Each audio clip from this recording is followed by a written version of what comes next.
नमस्कार, म हरि खरेल। यो हाम्रो कृषि यन्त्र उपकरणहरू आयात गर्ने कम्पनी नेपाल ट्रेड होस्ट प्रालीको अध्यक्ष। थ्री व्हील रिपर बाइन्डर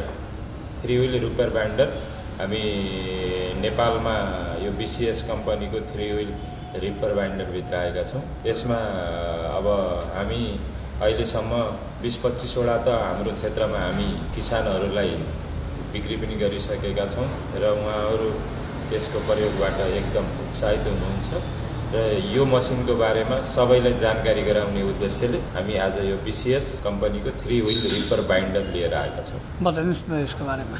अब यो BCS three wheel ripper binder हाम्रो अगाडि छ। यसमा खास गरेर बीसीएस कम्पनीको हामी यहाँ पछाडि फोटोमा पनि देख्न सक्छौँ एउटा फोर व्हील रिपर बाइन्डर पनि हुन्छ। यो फोर व्हील रिपर बाइन्डर हो बीसीएस कम्पनीको र हामी यहाँ नेपाली बजारमा फोर व्हील भन्दा बढी हामी थ्री व्हीललाई प्रमोट गर्न खोजिरहेका छौँ। फोर व्हील पनि हामी यहाँ बिक्री वितरण गर्न नसक्ने त होइन, तर नेपाली भौगोलिक बनोट समुदो फोर व्हील भन्दा अझै बढी प्रभावकारी थ्री व्हील हुने हाम्रो बुझाइरहेको हुँदा हामी थ्री व्हील रिपर बाइन्डरमा विशेष फोकस छौँ।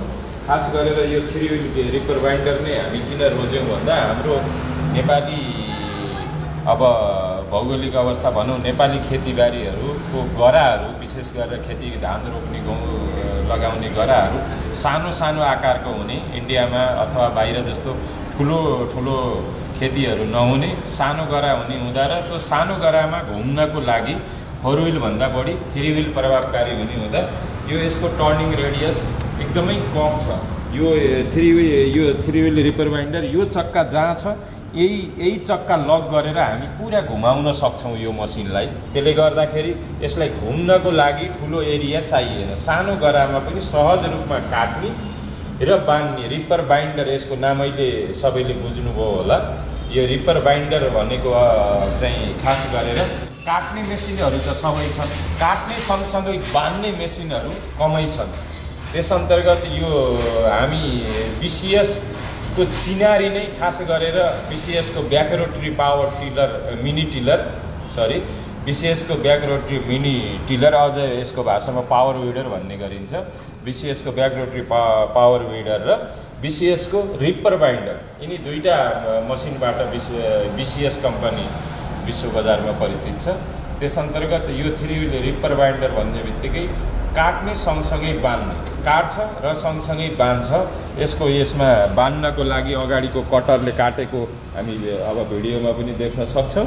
सँगसँगै यो डोरीले काटिसकेपछि यो डोरीले मुठा पारिदिन्छ र मुठा कुन साइजको हुन्छ भन्दा थ्रेसर साइजको, यानि कि हामी काटिसकेपछि मुठा पारिसकेपछि त्यो मुठालाई हामी थ्रेसरमा राखेर त्यसको बाली जुन दाना हामी अब भित्राउने गर्छौँ त्यो थ्रेसिङ गर्नको लागि थ्रेसिङ साइजको मुठा बाँधिन्छ र यसले बाली 100% यसमा वेस्टेज हुँदैन। कटान गर्नको लागि कतिपय रिपरहरू काट्ने र काट्दा आधा आधी छोड्ने गरेका पनि हामी देख्छौँ। यसको एकदम फिनिसिङ कटाइ छ र सँगसँगै मुठा पारिसकेपछि हामी यहाँ टेक्निकली रूपमा पनि यो मेसिनको बनोट चाहिँ तपाईँको अगाडिको दुईटा चक्काको बिचको भाग 4 फिट रहेको छ।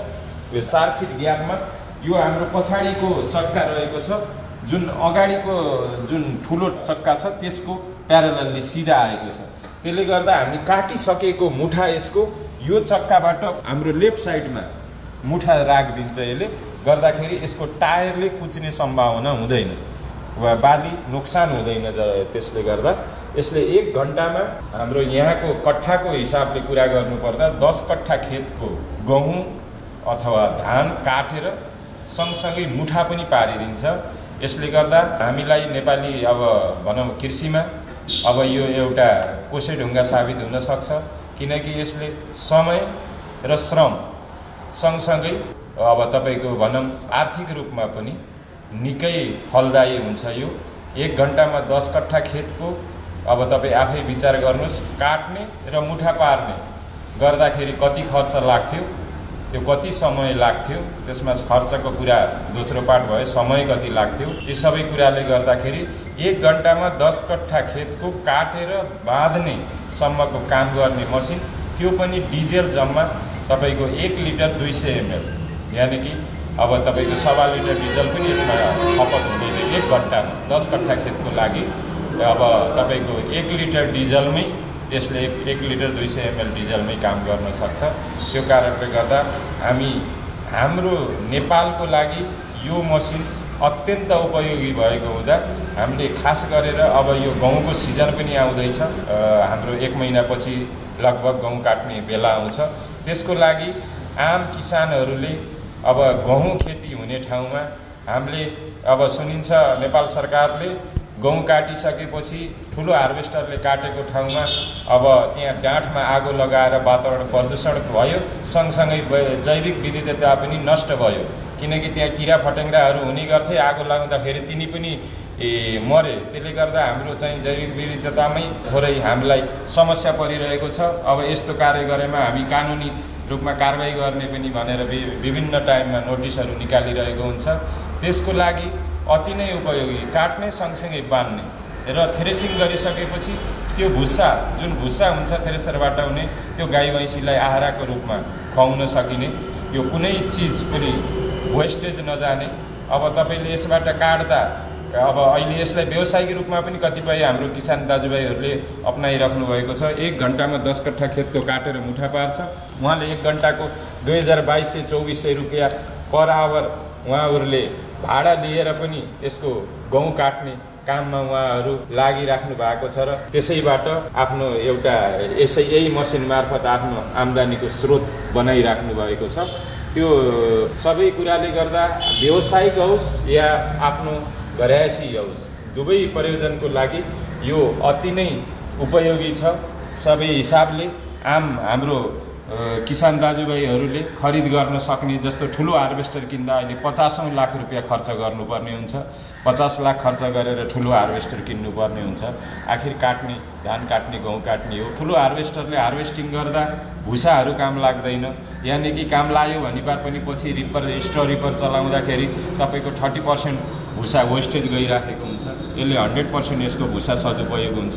त्यसैले त्यही आम्दानीले, त्यही भुसा बेचेकै आम्दानीले पनि यसको चाहिँ तपाईँको एउटा बजेट तयार गर्न सकिन्छ र खरिद गर्नको लागि पनि अहिले हामी विशेषतः यो चाहिँ मसिन खास गरेर यसको रेट नेपाली बजारमा 7,80,000 हो। अहिले हामीले गहुँको सिजनमा हामीले 50,000 15 जना किसानहरूलाई अग्रिम बुक गर्ने किसानहरूलाई 50,000 नगद डिस्काउन्ट दिने सोच बनाएका छौँ। यो कम्पनीबाटै जारी स्किम हो। त्यसले गर्दा हामीले यसलाई पनि यहाँ अब नेपाली किसानहरूलाई यसको लाभ उठाउन अनुरोध गर्दछौँ। यो मसिन अब हाम्रो नेपाली, मैले पहिला पनि भने, नेपाली कृषिमा एउटा बहुउपयोगी मसिनको रूपमा अब भोलिको दिनमा परिचित हुनेछ र यसलाई आजकै दिनमा यसको प्रयोग गरी सबैले आफ्नो लाभ उठाउनु अनुरोध गर्दछु। नेपालमा यो प्रयोग भएको छ कि छैन? नेपालमा मैले पहिले नै भनिसकेँ, हामीले 20वटा मसिन बेचिसकेका छौँ। यो भारतमा अब यो वर्षको 5000 मसिन पछिल्लो 25 वर्षबाट बिक्री हुँदै आएको छ। सिजनमा यो सिजनमा भारतका ग्राहकहरूले, मैले अहिले पनि कम्पनी कुरा गरेको थिएँ, यो मसिन बुकिङ गरेर उहाँहरूले पाउनु भएको छैन।